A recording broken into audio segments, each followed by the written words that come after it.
Hi guys, welcome back to your channel. Today நம்மளோட சைட்டில் first floor காலம் concrete work plan பண்ணி first இந்த சைட்டோட டீட்டெயில்ஸ் பார்க்கலாம். இந்த சைட் ஈஸ்ட் ஃபேஸிங் சைட். இந்த சைட்டோட டைமென்ஷன் 37x30. இந்த சைட்டை நம்ம ஃப்ரண்ட்டில் கார் பார்க்கிங் கொடுத்து டூப்ளஸ் டைப்பில் பிளான் பண்ணி கன்ஸ்ட்ரக்ட் பண்ணி கொடுக்குறோம். இந்த சைட் லொக்கேஷன் பார்த்தீங்கன்னா நம்ம சென்னை மோரையில் பண்ணிக்கிட்டு இருக்கோம். பக்கத்தில் 2 சைட் பண்ணுறோம்.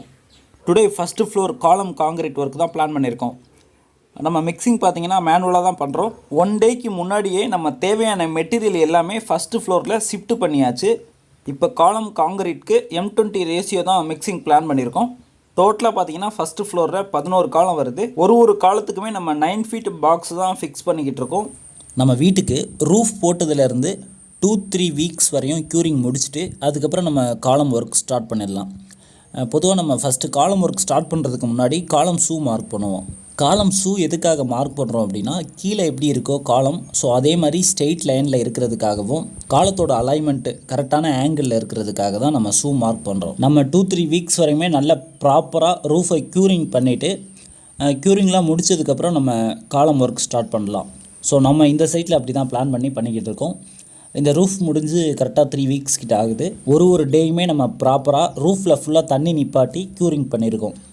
டுடே நம்ம மேனுவலாக மிக்ஸ் பண்ணுறதால அதை நம்ம செக் பண்ணணும். M20 ரேஷியோ தான் டுடே நம்ம காலம் காங்கிரீட்க்கு யூஸ் பண்ண போகிறோம். M20 அப்படின்னா 1:1.5:3. 1 பங்கு சிமெண்ட்டு, 1.5 பங்கு சாண்டு, அதில் 3 பங்கு பார்த்திங்கன்னா அக்ரிகேட் வரும். ஸோ இதை தான் நம்ம M20 ரேஷியோன்னு சொல்கிறோம். காலம் பாக்ஸ் நம்ம ஃபிட் பண்ணும்போது என்ன கவனிக்கணும் அப்படின்னா, காலம் பாக்ஸ் எல்லாம் பார்த்திங்கன்னா நம்ம இரும்பில் தான் இப்போ ஃபிட் பண்ணிக்கிட்டு இருக்கோம். ஸோ காலம் பாக்ஸ் எதுவும் பெண்ட் ஆகிராமல் இருக்குதான்னு செக் பண்ணணும். ஏன்னா ஒரு சில காலம் பாக்ஸ் எல்லாம் பார்த்திங்கன்னா ரொம்ப ஓல்டாக இருக்கும். ஸோ அது பெண்டாகி இருக்கும். ஸோ அதெல்லாம் நம்ம யூஸ் பண்ணி காலம் காங்கிரீட் போடும்போது நம்ம காலம் பார்த்திங்கன்னா ப்ராப்பராக ஸ்ட்ரைட்டாக இருக்காது. ஸோ அதெல்லாமே நம்ம காலம் பாக்ஸே ஃபஸ்ட்டு செக் பண்ணி நல்ல நியூ பாக்ஸ் தான் எடுத்துகிட்டு வரணும். நம்மளோட இன்னொரு சைட்டில் ஒரு பிரச்சனை வந்துச்சு.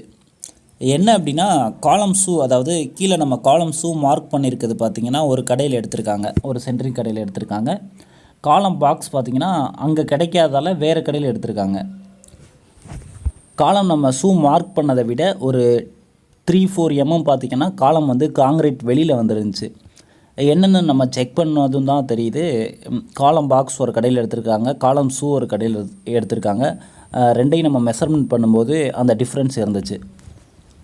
அதெல்லாம் நம்ம செக் பண்ணி தான் ப்ராப்பராக காலம் காங்கிரீட் போடுறதுக்கு நம்ம ப்ராசஸ் பண்ணணும்.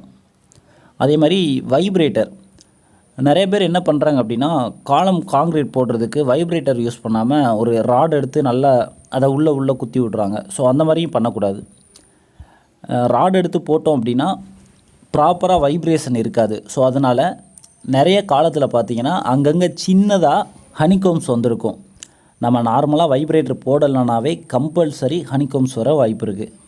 காலம் எல்லாமே சரியான ஆங்கிளில் இருக்கிறதுக்கு நம்ம வட்டு செக் பண்ணுவோம். வட்டு வந்து 1 சைடு செக் பண்ணக்கூடாது.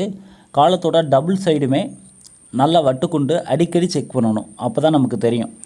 இப்போ காலம் காங்கிரீட்லாம் மேனுவலாக போடும்போது அதில் பக்கத்தில் நடந்து போகிறவங்க என்ன பண்ணுவாங்கன்னா, கொம்பில் கை வைப்பாங்க. காலத்தோட ஆங்கிளுக்காக நம்ம வட்டு செக் பண்ணி வச்சுருக்க கொம்பை போய் நம்ம எந்த தொந்தரவுமே பண்ணக்கூடாது. அப்படி பண்ணணும் அப்படின்னா காலத்தோட ஆங்கிள் வந்து நம்ம அடுத்த நாள் செக் பண்ணும்போது கரெக்டாக இருக்காது. காலத்துக்கு எப்படி வைப்ரேட்டர் போடணும்னா, இப்போ ஒரு 1/4 பங்கு போட்டதுக்கப்புறம் ஒரு தடவை வைப்ரேட்டர் போடணும். அதே மாதிரி பாதி, அதாவது காலத்தில் பாதி முடித்ததுக்கப்புறம் ஒரு தடவை வைப்ரேட்டர் போடணும்.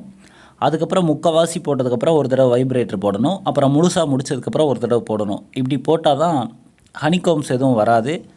காலத்தில் நம்ம காங்கிரீட் எல்லாமே ப்ராப்பராக போய் உள்ளே பேக்கிங் ஆகும். அதே மாதிரி இப்போ காலம் காங்கிரீட் ஒர்க் நடந்துக்கிட்டே இருக்கும்போது லேபர் என்ன பண்ணுவாங்க அப்படின்னா, மிக்ஸ் பண்ணி வச்சுருக்கதை அப்படியே வச்சுட்டு சாப்பிட போயிட்டு வருவாங்க. ஒரு 1 hour கழித்து வருவாங்க.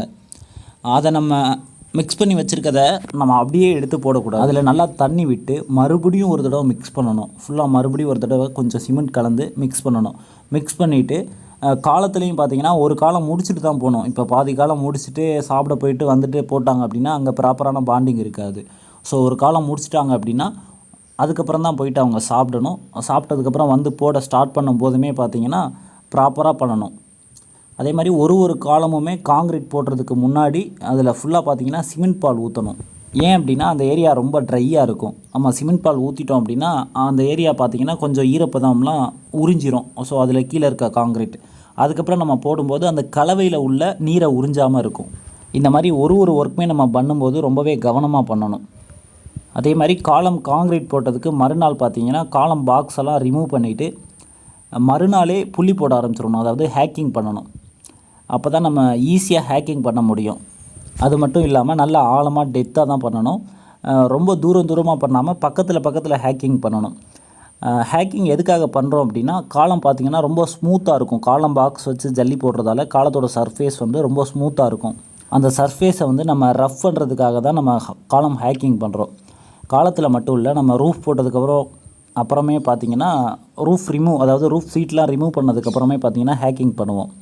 எங்கெங்கெல்லாம் சர்ஃபேஸ் வந்து ரொம்ப ஸ்மூத்தாக இருக்கோ அதெல்லாம் ரஃப் பண்ணால் தான் அங்கே ப்ராப்பராக க்ரிப் இருக்கும். நம்ம பிளாஸ்டரிங் பண்ணும்போதும் சரி, அது ஒட்டுக்காக பார்த்திங்கன்னா பிரிக் ஒர்க் பண்ணும்போதும் சரி, அப்போ தான் அங்கே ப்ராப்பராக க்ரிப் இருக்கும். இல்லை அப்படின்னா வெடிப்பு வர சான்சஸ் இருக்குது, கிராக் வர சான்சஸ் இருக்குது, ப்ராப்பரான பாண்டிங் இல்லாமல் போக நிறையா சான்சஸ் இருக்குது. உங்களோட சைட்டில் காலம் காங்க்ரீட் ஒர்க் நடந்துச்சு அப்படின்னா இதெல்லாம் ரொம்ப பேசிக் தான், நீங்களே செக் பண்ணலாம். காலம் எப்படி வட்டு செக் பண்ணுறாங்க, எந்தெந்த சைட்லாம் செக் பண்ணுறாங்க, காலம் ஸ்ட்ரைட்டாக இருக்கா, அதாவது நீங்கள் பார்க்குறதுக்கு ஸ்ட்ரைட்டாக இருக்கான்னு செக் பண்ணால் போதும். மிக்சிங் எப்படி பண்ணுறாங்க, ஸோ இதெல்லாமே நீங்களே செக் பண்ணலாம். மறக்காமல் சிவில் ரிலேட்டட் வீடியோ பார்க்குறதுக்கு நம்ம பேஜை ஃபாலோ பண்ணுங்கள். தேங்க்ஸ் ஃபார் வாட்சிங் திஸ் வீடியோ.